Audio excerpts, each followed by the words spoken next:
Hola, me presento, mi nombre es Ignacio Fernández y les quiero compartir un breve video acerca del Evangelio de Jesucristo, ¿ya? Quiero explicarle un poco a ustedes verdaderamente lo que es el Evangelio en sí. Esto es muy interesante, muy entretenido y les aseguro que son conceptos muy básicos que usted va a poder entender sin ningún problema, ¿ya? Vamos aquí rápidamente. Dice... Juan capítulo 14, versículo 6 dice: Jesús le dijo: yo soy el camino y la verdad y la vida. Nadie viene al Padre sino por mí. ¿Ya? ¿Qué significa? Aquí está diciendo Jesús, está diciendo tres cosas. Yo soy el camino, la verdad y la vida. ¿Ya? Lo voy a anotar aquí. Camino, verdad y vida. ¿Ya? Son tres conceptos que él señala acá: camino, verdad y vida. ¿Qué significan? Camino, cuando dice yo soy el camino, significa que no existe otro camino. El único camino que existe es Jesús.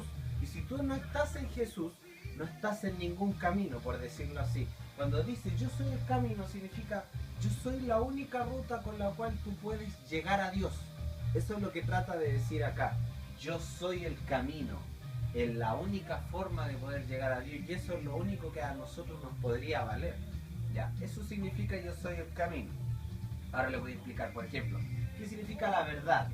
Esto es mucho más claro que el primer concepto. Dice, yo soy la verdad. Cuando dice yo soy la verdad, significa Jesús está diciendo que yo soy el que tiene la razón absoluta de todas las cosas. Yo soy la persona que sabe más que los demás. Yo soy el que habla con verdad. Eso es lo que está tratando de decir Jesús. Yo soy la verdad. ¿Qué significa yo soy la verdad? Significa que todas las personas que viven bajo un concepto de Evangelio de Jesucristo viven bajo una verdad, bajo una realidad. Pero las que no viven bajo un concepto de mentira. ¿Se entiende? Yo soy real, yo soy la verdad. Los que no viven bajo mis principios viven bajo una mentira. Si tú dices, por ejemplo, que Dios no existe, vives bajo un concepto de mentira. Porque aquí dice, yo soy la verdad, yo soy real, yo soy el que tiene la razón. Y por ejemplo, ¿qué dice acá también? Dice, yo soy la vida. ¿Qué significa yo soy la vida? Yo tiendo a resumirlo en estos tres conceptos que son súper básicos. ¿Ya? El tema es mucho más extenso de lo que yo lo estoy colocando acá, ¿ya?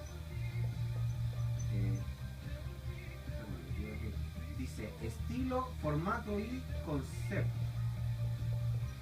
Estilo de vida, formato de vida y concepto de vida. Eso significa la palabra vida, ¿ya? Que es un estilo de vida, un formato y un concepto de vida. ¿Qué significan estos puntos? ¿Ya?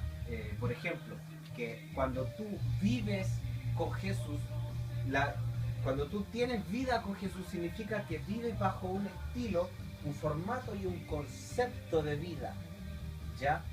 Por ejemplo, cuando Jesús dice esto, trata de decir, imagínense, Jesús junto con Dios crearon los cielos y la tierra y crearon al hombre y le dijeron cómo debiera vivir verdaderamente.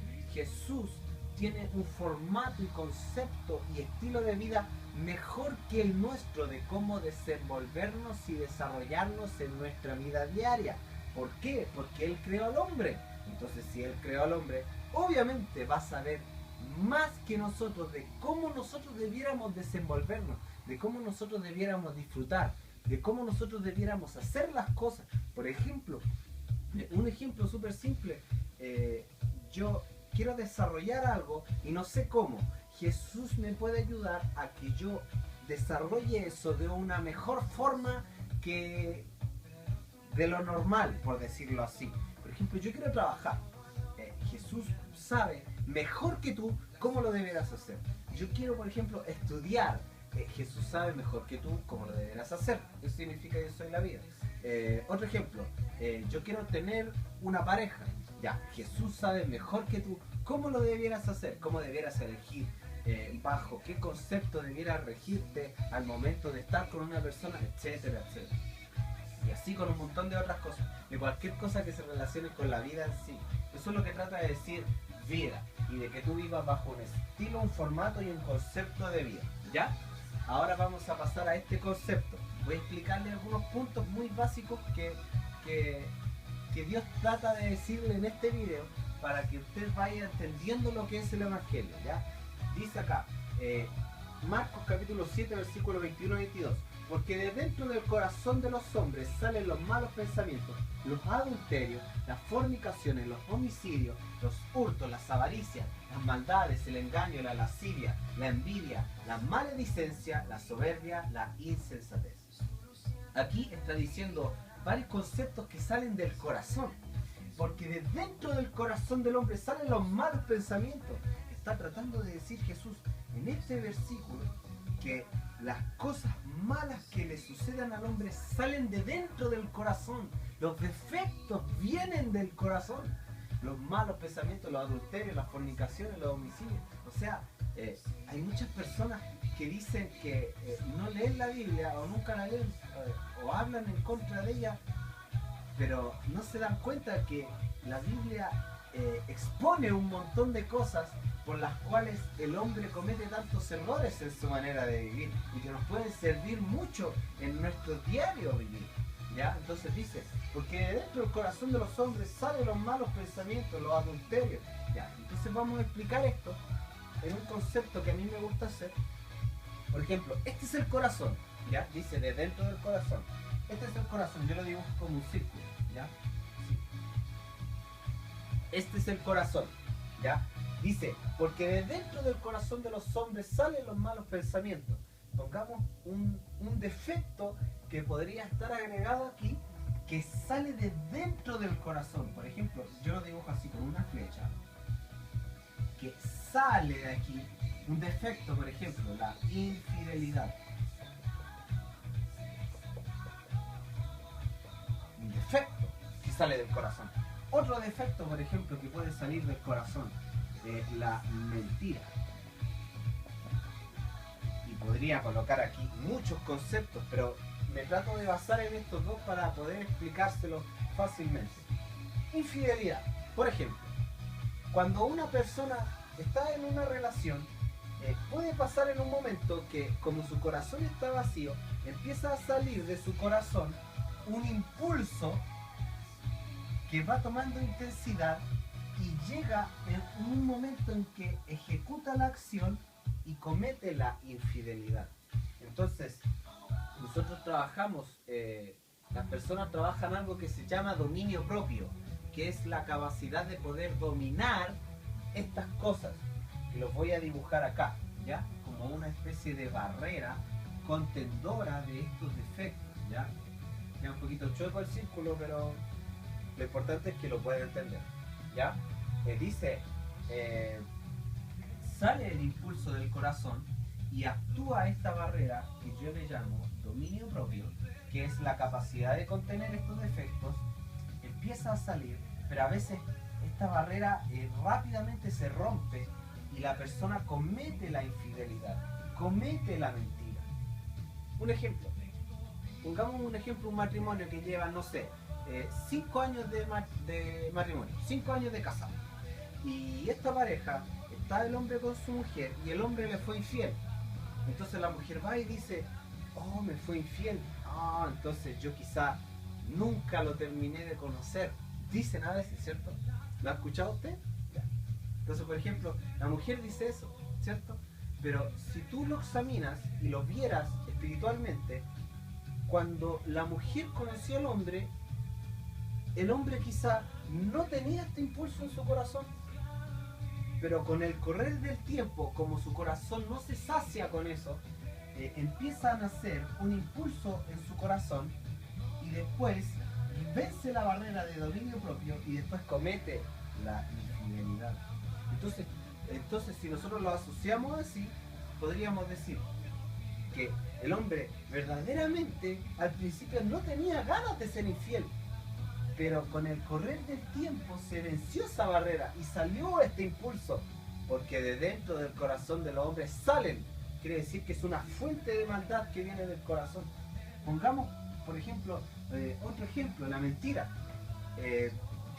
Pasa que uno de repente está sometido a una cierta situación y miente para poder quedar bien, ¿cierto? Ya. ¿Por qué no hay que mentir? Porque Jesús lo señala en uno de los mandamientos que dice, no dirás falso testimonio, ¿ya? ¿Por qué no hay que mentir? Porque ¿qué pasa si yo, no sé, esto es súper básico, si una persona miente, después de que mienta, puede ser hallada la mentira y eso se le puede ir en contra de manera doble, porque no debiera haber mentido. ¿Me has sido infiel? No, y después me descubrieron, peor todavía. ¿Se entiende, no? Entonces la mentira me perjudica, pero me vi obligado a hacerla porque fui infiel, porque no fui capaz de dominar esto, entonces tuve que usar esto otro. Y al final me encierro. ¿Se entiende, no? Ya, entonces, por ejemplo, muchas veces las mujeres dicen, necesito un hombre que me sea sincero, ¿ya? Que no me mienta. Por ejemplo, las mujeres tienden a decir eso, ¿cierto? Ya. Vamos a este versículo que dice aquí. Porque no nos ha dado Dios espíritu de cobardía, sino de poder, de amor y de dominio propio. Esto está en 2 Timoteo 1:7. No nos ha dado Dios espíritu de cobardía, sino de poder, de amor y de dominio propio, que era lo que yo estaba hablando acá. ¿Qué significa? Que cuando tú tienes un impacto con Dios y tú conoces a Dios, Dios te da un espíritu de dominio propio, que es la capacidad espiritual de poder dominar a una mayor escala los defectos que salen del corazón del hombre. Entonces se refuerza, por decirlo así, el dominio propio y los impulsos se achican. Entonces, por ejemplo, una mujer dice, necesito un hombre que me sea sincero. Pero sabes que cuando tú vienes a Dios, Dios te empieza a trabajar estos conceptos y los empieza a anular en tu corazón. Y te empieza a dar habilidades espirituales para que tú no los hagas. Y después puede ser tan obvio que llega a suceder que un hombre, por ejemplo, un hombre no miente nunca. Un hombre nunca es infiel. Por darte un ejemplo, sucede que una persona que conoce a Dios nunca mienta y nunca sea infiel. Pasa, puede pasar. ¿Por qué? Porque Dios te trabaja estos defectos con el espíritu de dominio propio. Entonces la mujer dice, necesito un hombre que me sea sincero. ¿Y cómo? Si cuando tú estás con Dios, te trabaja estos conceptos, entonces siempre que yo escucho eso, pienso y digo, está traumada la mujer o no sabe pedir bien. ¿Por qué? Porque las personas mienten mucho, pero cuando Dios te trabaja estos defectos, esto es demasiado básico. Es obvio que un hombre no debe mentir. Es obvio que un hombre no debe ser infiel. Obvio. Para Dios es total y absolutamente obvio. Y con el espíritu de dominio propio te da la capacidad de poder dominarlo. Y no te cuesta, y no lo haces jamás, porque no tienes la necesidad. Dios te da esa capacidad espiritual. Entonces, la mujer dice, necesito un hombre que me sea sincero. Pero es tan básico, obvio eso, que lo que tú pides es muy poco. ¿Se entiende, no? Necesito un hombre que no me sea infiel. Es obvio que un hombre no debe ser infiel. Obvio. ¿Ya? Entonces, por ejemplo, vámonos a otro concepto muy bueno que dice, respondió Jesús y le dijo, yo puedo agregar aquí, y está yendo un poco, puedo agregar aquí otros defectos. Para terminar esto y cerrarlo. ¿Ya? Muchos otros defectos que el hombre puede tener del corazón. Por ejemplo, una persona que le dices que algo está mal y no se da cuenta y no lo sabe y piensa que lo está haciendo bien, pero lo está haciendo mal. Eso es un defecto. Autosuficiencia se llama eso. Celos, una persona muy celosa. Problemas de carácter.